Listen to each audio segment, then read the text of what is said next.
Dan Smith, Navigate to Class, Project 7, Evaluation. What do you think about your peer feedback? Most of it was obviously positive. You know, people did say it was good. Basically, a couple of things that I needed to improve on. One was getting rid of the background noise. However, I didn't want to because it was more ambient. I captured ambient sound effects of the environment, so it was like cars going past, like the wind blowing in the trees, so it was like rustling. Another one was to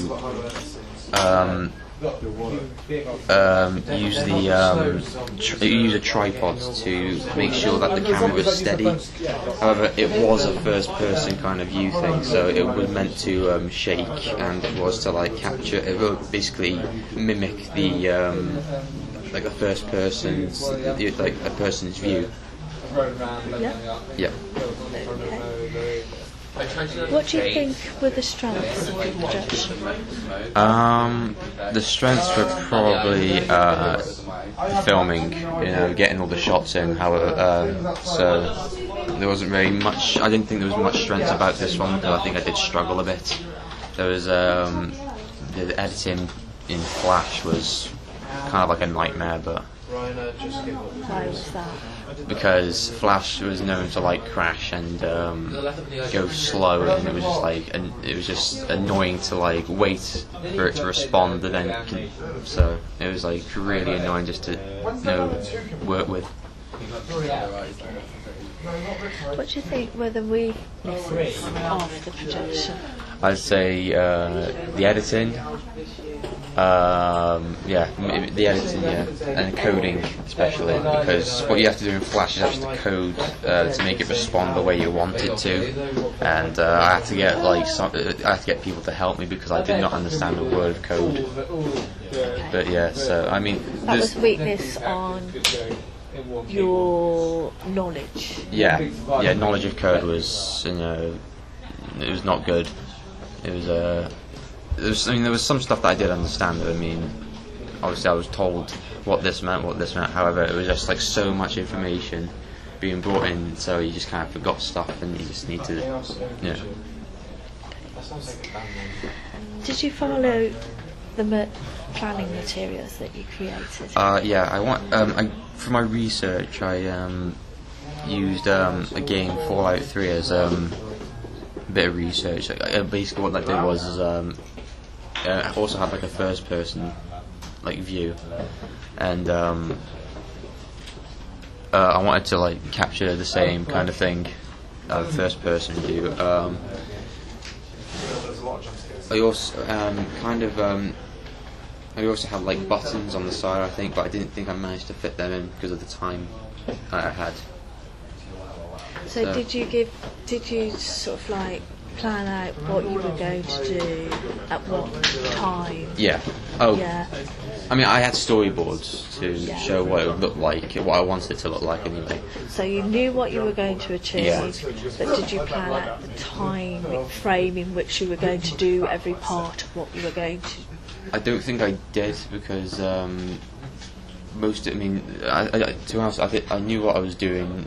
I don't tend to like write down the time frame. Do you think that was a weakness? Do you think it might have been actually? Yeah. To sort of like give yourself a schedule. Yeah. Of when you're going. Yeah. You planned out what you were going to do. Yeah, but I didn't. When? Yeah, when and I how didn't much know. time you were going to give yourself. Yeah. Yeah. I mean, with other projects, I usually like say, okay, I'm going to do this for this week, and I'm going to spend 2 weeks on this bit. However, for this one, I thought it was more computer-based because it was on Flash, and you had to do more stuff on computer. So I wanted to do it because I knew I wanted to spend more time on the computer than I did when filming or planning. So you didn't break it down into timing. I wanted to focus more on computer on the computer basically. Did the projection change while you were making it? Did you change your ideas? I might have changed it a bit, but I can't remember what. I mean, I had my storyboards to follow. I mean, I was following my storyboards for this one, pretty close. So I don't think it changed. Maybe the only thing that really changed was not adding the sounds that I wanted, which was kind of a bit of a annoying because because it was the time that I had. It ran out. It was because of Flash. It was not responding. It caused more time to try and fix these problems, and I'd ended up not having time to add the sounds that I wanted. The only sounds that I had were recorded during filming. And how has the research you undertook influenced your production? I researched, I think it was three things. It was the Fighting Fantasy books, Fallout 3, and the A Year's Walk app. And I wanted, and I got more from. I think I got more from Fallout 3. I mean, A Year's Walk was kind of like spooky and gloomy, and had more sound effects, and it was animated. It was like drawn animation, and A Fighting Fantasy was more of a book and like a dice game, kind of like Dungeons and Dragons. So I think I got more from Fallout 3 with the first person aspect. So what did you take? So it was that first person aspect. Yeah, it was also that bit of research did contain like ambient sounds.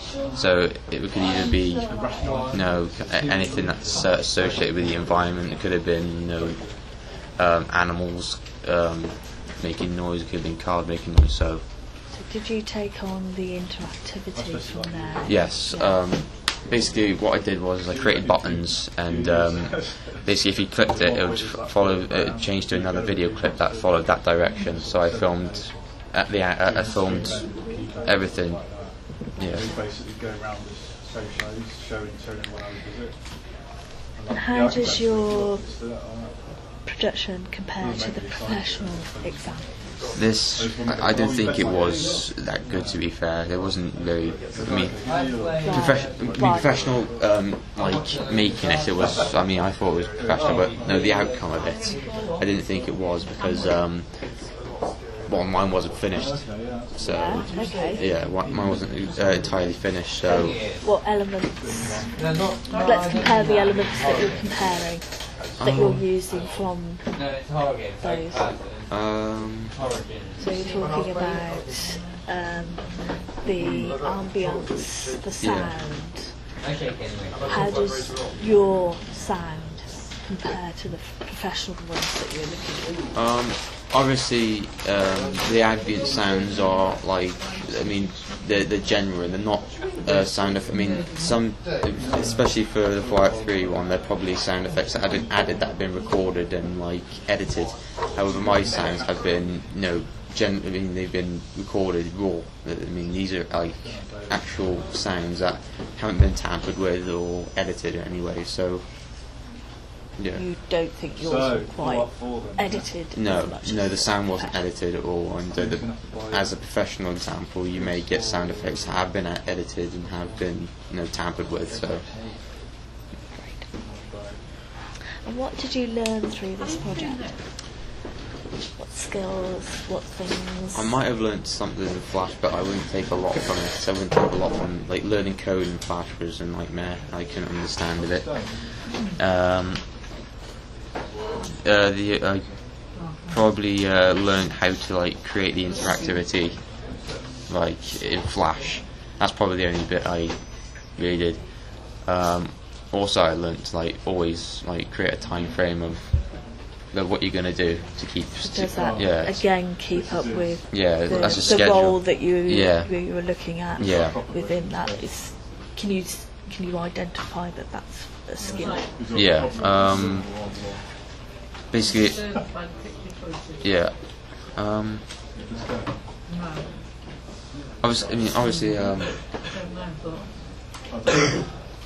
know really. So shall I say that again? Yeah. How does that compare to the professional role of what you were looking at with this interactive game making? So if somebody who's doing that professionally, yeah, the skills that you learnt that you're telling me, Yeah. do you think those are applicable to that professional role? Oh yeah, definitely. Yeah, yeah. Because obviously with coding, that is the main thing of like a game, because you have to. It's basically programs of what they want to do. So it just basically makes the game function properly. So obviously, if you get one bit of code wrong, it glitches and it messes up the entire thing. So that's one thing that I learned, is that you have to get code, correct 100% of the time, because if it's like one little like typo in the code, then it messes up everything. So. And you can see how that connects to the professional people need to know about. Yeah, with professionals, they have to be 100%. You have to know like every bit, like what they're typing into code, because I wouldn't know, because I think it's just too complicated coding.